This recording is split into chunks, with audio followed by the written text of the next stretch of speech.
Hello digital realm, it is Professor of Prompt, and today I will teach you how to get better answers from AI fast. If you watch 1 minute of this, you'll immediately get better results. Today we're starting with Google Gemini. Most people's opinion of AI can change hourly, but the real issue is nobody ever taught us how to talk to it.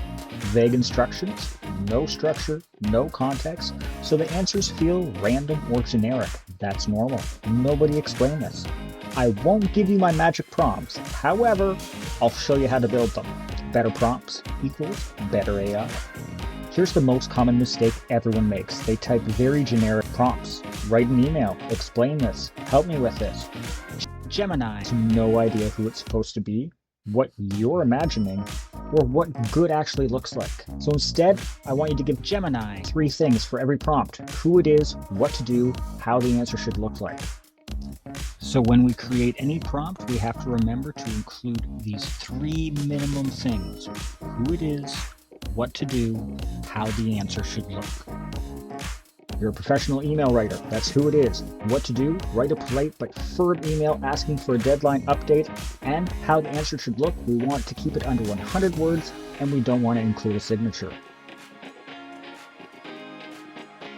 Perfect, there's a response. Let's do another one. You are a tutor. Explain the concept of chess to a beginner.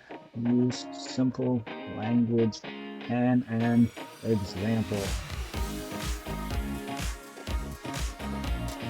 Exact same idea, just different task. We asked it who it is, what to do, and how the answer should look. And look, there's an amazing response right there. Perfect.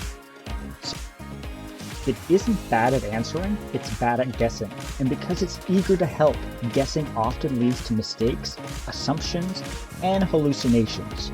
Here's the key takeaway again from this video. Tell Gemini who it is, what to do, and how to respond. In the next videos, we'll turn this into a reusable prompt starters, so you never have to think from scratch again. I'm Professor Prompt, and I'm teaching you 1-minute tricks every day.